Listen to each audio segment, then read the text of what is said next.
Thank you. There's a lot of literature on co-benefits, but I'll focus on 2-3 initiatives, 2 of which I directly implemented and some which I was a kind of participant observer. And most of the initiatives, I think you'll agree with me, on special nutrition, not a normal nutrition and food security, have been top down. So I always, with my experience in decentralization, keep reflecting on if you can localize it. I think that will be my conclusion. The first project, as a very young officer, there was a drought in a tribal area called Attapadi in Kerala. And I mean, there's no deaths in those area, but then we had to give supplementary nutrition in the form of unpolished rice, which they eat, and pulses. So this used to be given every year. It never reached them. So we thought, let the people do it. And they came, they organized, mainly through young social animators, and that led to collective action beyond supply of these materials. Otherwise, it's a coolie job to carry it to their villages. There the village got interested and started cooking. It became a variety of cooking. Traditional cooking was kind of relived or reintroduced. So it was unexpected. So these kind of side effects were there for the normal thing. Of course, there were governance benefits. Leakages came down substantially, and the tribals realized what kind of leakages happen in many of their schemes. So that was again a positive spin-off. And the women's role beyond cooking, they realized, and the women conducted the kitchens in the village. And earlier, the rice used to be given to each households, but this time they decided, no, it's called Ur. Ur is a habitat. Give it to the habitat. We will do what as a collective action. So all this gave it, and finally what struck me was a self-respect and dignity which came from a very simple distribution of food, not even a big proper nutrition program. Then you must have all heard of Kudumbashree. We claim it is a most successful SHG program in the country, but at least the name is well recognized. It's about 45 lakh women are there in the Kudumbashree network. Practically every poor woman, barring some tribal communities, little bit of traditional fisherfolk, they are in this. So they do a lot of work and basically self-employment.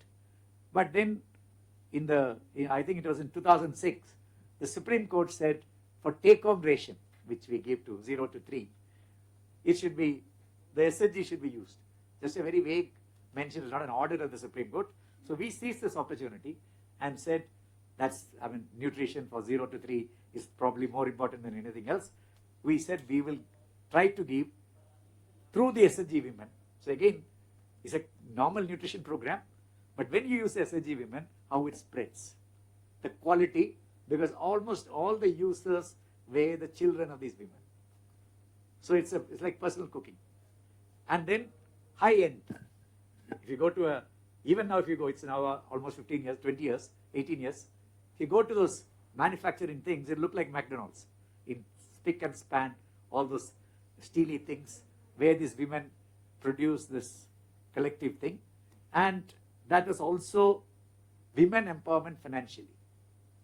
And this year, this alone, I think about 300 odd units are there. They have crossed a turnover of 100 crores per year. Just imagine and this is not, then this doesn't get confined to producing food. Then they'll say, we can do this, add-ons come.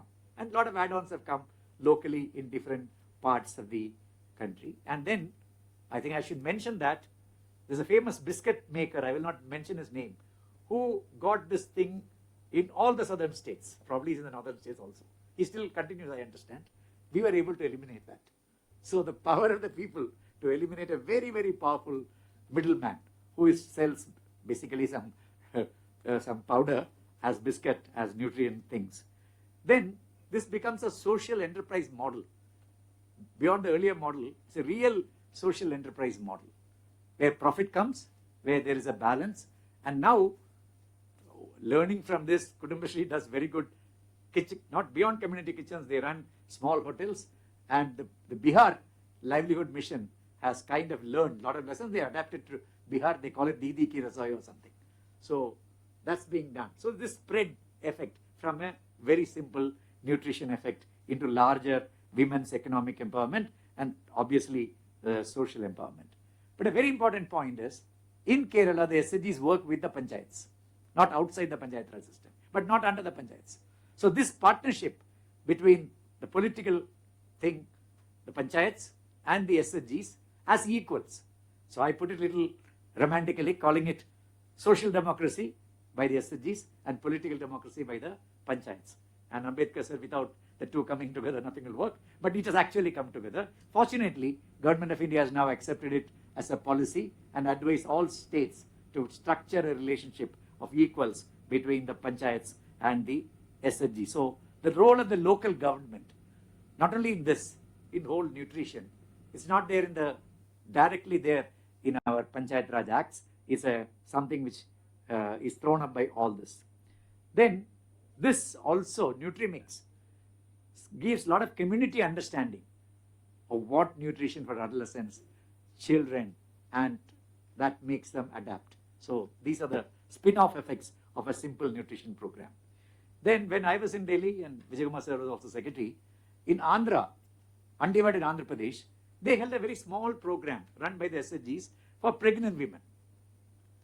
Highly nutritious food to some 40-50 women in a shed, and women do some self-employment activities. They get good food, and everybody in the village saw the results straight away.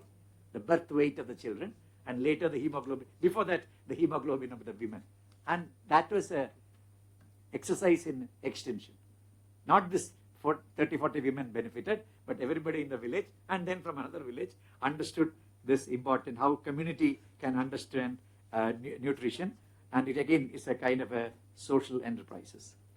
In 2013, I was at that time in additional secretary in the ministry.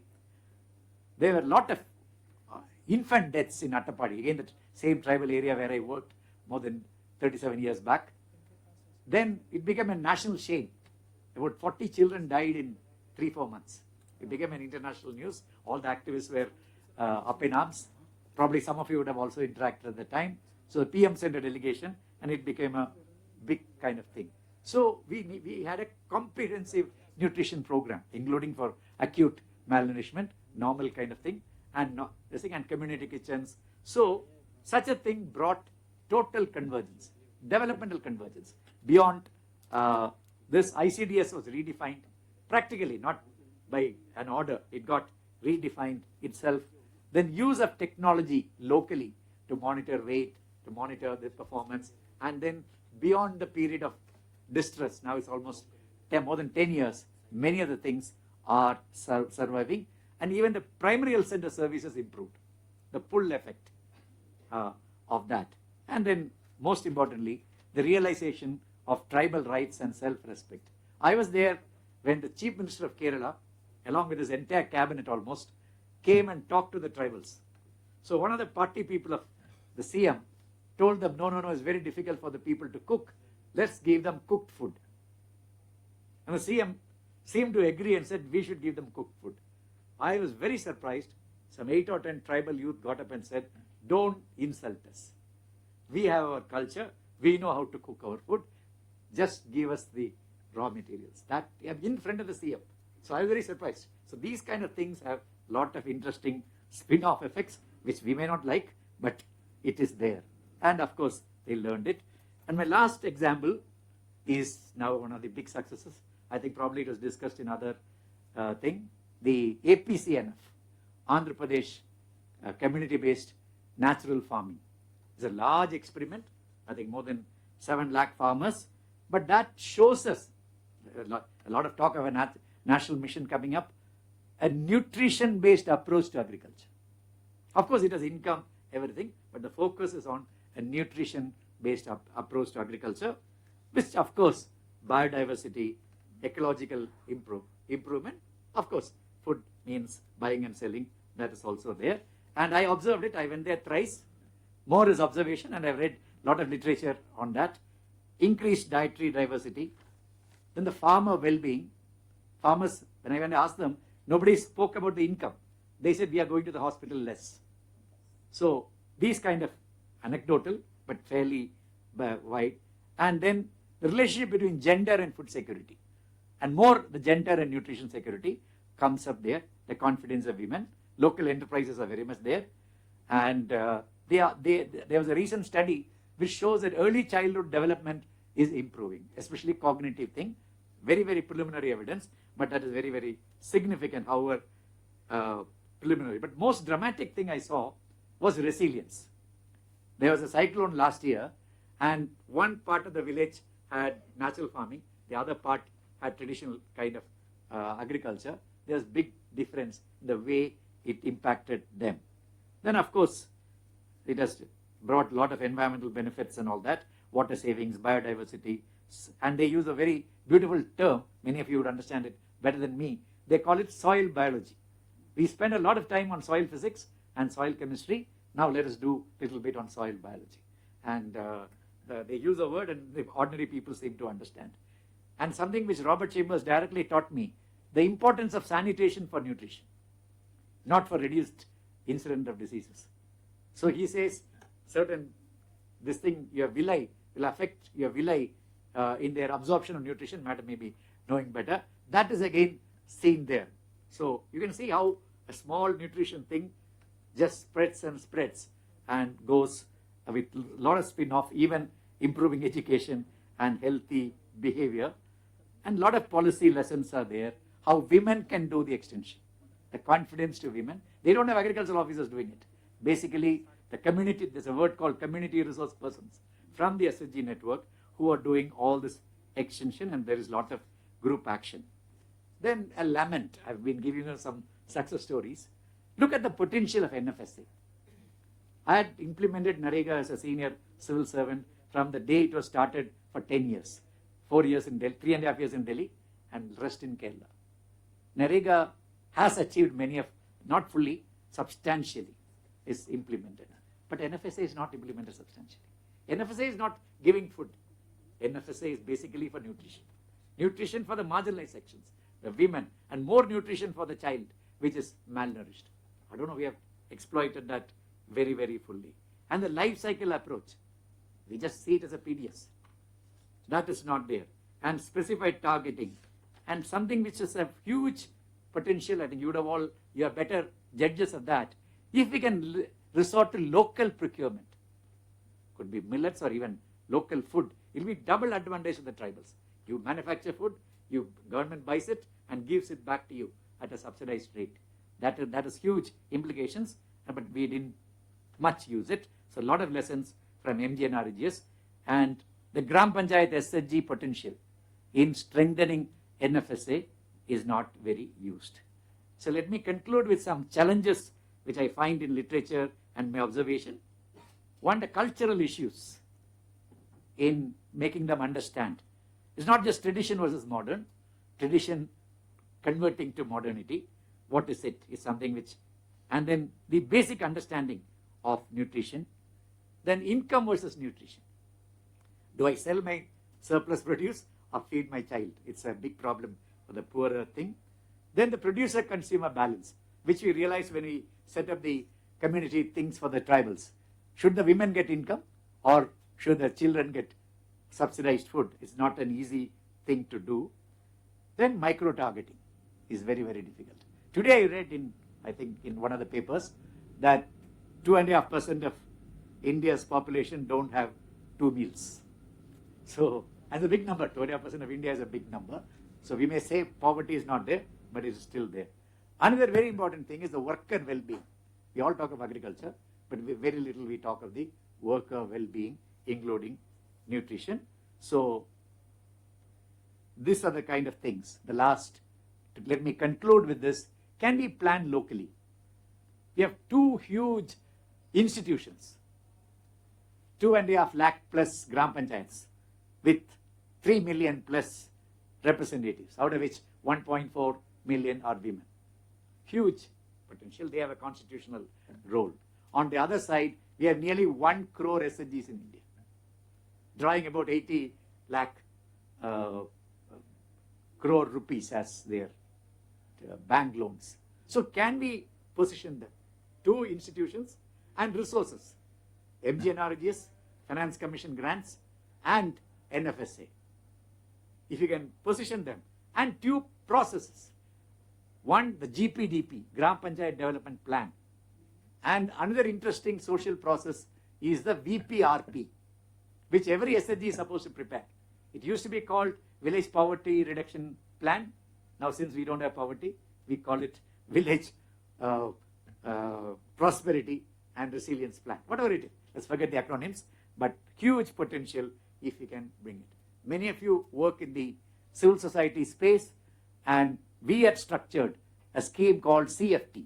It still is approved in Government of India across governments. Cluster Facilitation Team. The name doesn't signal. NGOs can come together and facilitate a Gram Panchayat. Added now is that Unnat Bharat Abhiyan, where an educational institution can go and work with a Gram Panchayat, this thing. So all this have a lot of promise, and this can lead to improved governance. If you can start, you can't do it all over India, you can't do it in all the Gram Panchayats, but we call it beacons. You take 10 Panchayats here as a cluster, develop it, and I can tell you from a long experience in Panchayat Raj, Panchayats learn better from themselves than from us. So if you put these clusters across the country, in 5 to 10 years, probably much can be reached. And of course, I don't have to mention, whatever I said can be linked to most of the SDGs. I think all the SDGs, whatever this nutrition and this associated thing. But something which worries me, which I have been reflecting on, we forget inequality. And I am told, even when I realized in Attapadi, there was a micro study in tribal area, even if you deliver everything, their absorption outcomes, our topic is outcome, outcomes may not be good.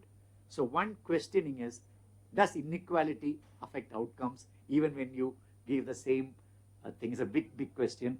I attended a mental health conference in Chennai recently, and I asked, a professor from UK had come, so why the prevalence of mental health problems increasing in UK?